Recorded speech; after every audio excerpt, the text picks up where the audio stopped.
Hello everyone and welcome back to another unboxing. Today is another vac-form kit of Westland Pterodactyl 5 by Airframe. The Pterodactyl 5 is part of the Pterodactyl series. I believe only 4 out of the 5 planes were actually built in the series, but I'm not too sure. One of them is still preserved, and that was the single-seat pusher version. There was a 2-seat of the exact same aircraft and a 4-seat Pterodactyl 4, which was a passenger, but due to the Great Depression, it never got very far. This was an interwar biplane, which in fact was designed as a fighter. It had 2 front guns and a rear gunner. The aircraft is actually a swept wing fighter, quite unique to the 1930s. Unfortunately, with its engine problems and the quick development in aircraft design, the aircraft was already outdated and obsolete by the time they had made a prototype of it. Hill would eventually leave Westland not long after making the Pterodactyl 5, and then he would actually go on to design a what-if V-bomber, a V-bomber which would never actually get built, but in fact could have been. It's actually really interesting. I think they made a documentary of it. I saw a video about it the other day after buying this, so quite interesting to know about that. So we got this. We'll come back to this later because this is actually the instructions. There's also an orange bit of paper in here, but it's not really important. So you've got the 2 seats, because I don't think you can call them sprues. So we'll move the bag out of the way and we'll go from here. Over here we have a bulkhead, both for where the gunner's position is supposed to be, and the bottom wing. As we move along, we also have the top wing, which actually, the plastic isn't very thick, but I will tell you, these stretched detail on top actually isn't too bad. I got a proper plastic kit that had just raised lines. These are actually quite good. The details not too fine, so it's actually quite realistic to what it would look like. We have the other part of the bottom wing and the fuselage. Yep, it just looks like a flying engine. Almost looks like a gypsy engine off a de Havilland aircraft. If you ask me, that's what I personally think it would look like. If it was, well, that's what I think it looks like. So we have, that's the pilot's position and the gunner's position. They would never actually mount a gun on it. I'm tempted to make a what-if version of it, which would be kind of cool, but at the same time, I mean, I'm not sure whether I should, just because I have to use those resin Lewis machine guns, which the eBay seller keeps raising the prices on them, so I don't really want to buy another set of them.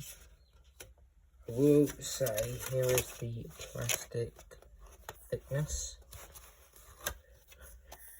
and here's an old, this is contrail / Sutcliffe plastic.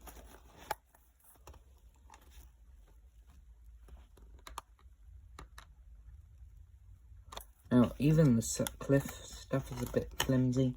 I'd say any contrail kit which is in a box, those are really quite stable, quite sturdy.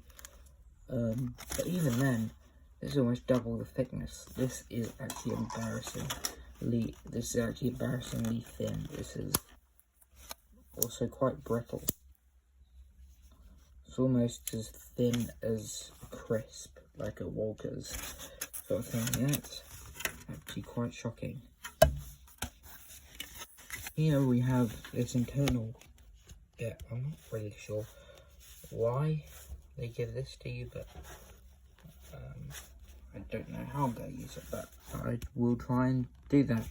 We have this bit which is for the wheelbase, which we'll talk about in a minute because it's quite an interesting design. And we have this gunner's position back here. You have the top wing, which once again is swept back which is a really unique design for the interwar. And we also have, because it's a tailless design, these little tail booms. These little tail booms which go on the end of the wings.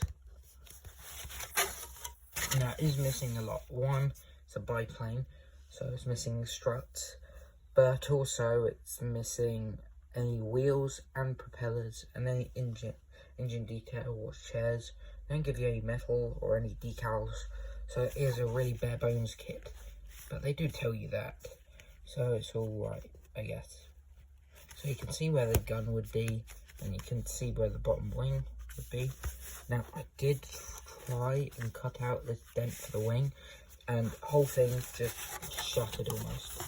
You can see there's a scratch on where I've repaired it. That means that if you're not very confident, then I would do this. The bit on the back tells you that you shouldn't use actual poly cement. You should use quick drying, like extra thin cement. It basically tells you to not use any filler either, or certain ones which will be extra plastic. I'd personally say you should probably use some super glue as well, which would probably be better. I mean, that's what I do with some of my vacuum kits, just so they don't bend and it fills in all the gaps. So yeah, that is actually just all the bits. That is all of them. So we will move on to this. So this is actually quite an interesting thing. This is also what Pegasus models does, the old Pegasus models, and some phone companies, they actually put information inside the header. I actually really like that. It's quite charming, to be honest. Oh yeah, I forgot. Let's lower this down and give you a read. This vacuform kit is intended only for modelers with experience. We suggest micro-weld or weld-on 3 liquid cement, using them sparingly, as cement or body putty will melt or distort the model. The book for reference notes, the Book of Westland Aircraft, Harborough publication, the British fighter since 1912. Putnam.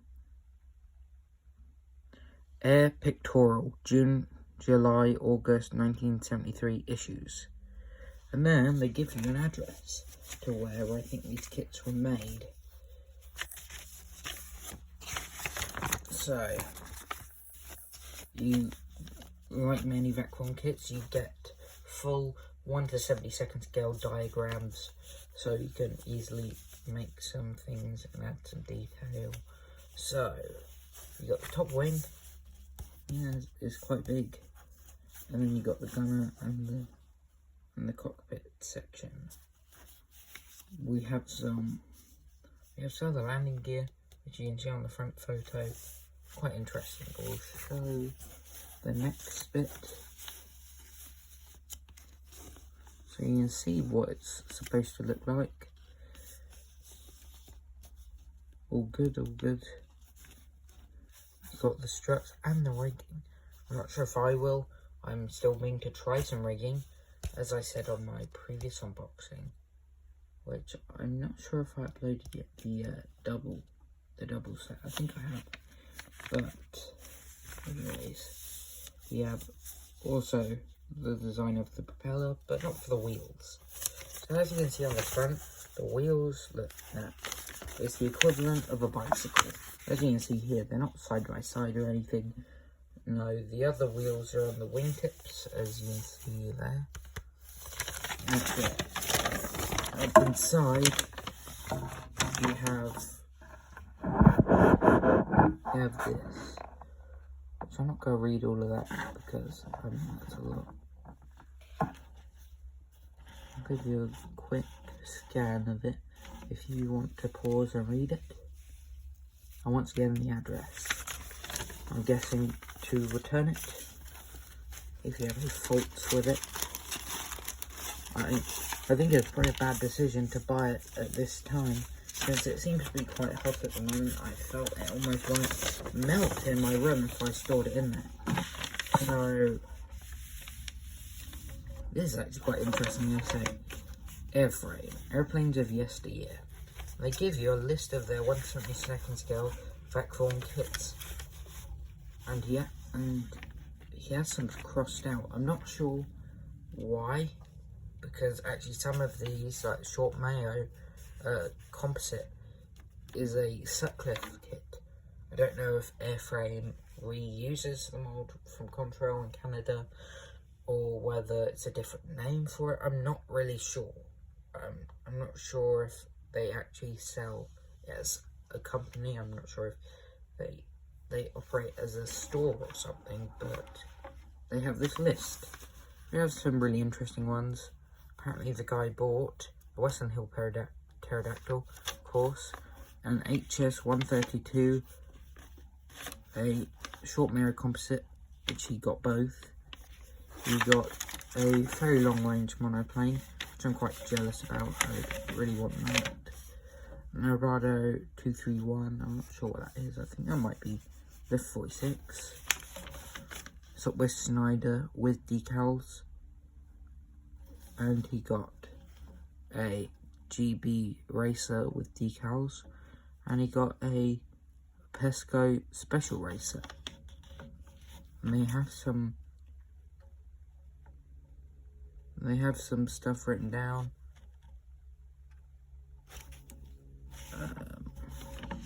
There are some upcoming kits, such as a Hansa Brandenburg W20 flying boat. And then they have some other information. I just thought that was interesting to cover. So anyways, what do I think? Firstly, I'd give it a 4 out of 10. I mean, the fact I just touched it with my hobby knife in it shattered like glass. And the fact it almost has the qualities of a Walker's chip. It's a bit of a disappointment, especially compared to other vac form kits. This one seems to be a bit of a risk. I'll probably build it when I'm ready, but at this moment I'm sort of losing my mojo. Not because I built a bad kit, just because I got a bit bored of it, I guess. So, I don't know. I'll probably build something at some point. I'm hoping to make a build video of something old for Gary Stuff's Equinox group build still. So maybe you'll see me in a build video then. So anyways, I'll see you whenever that is, or whenever I next upload. So I'll see you then.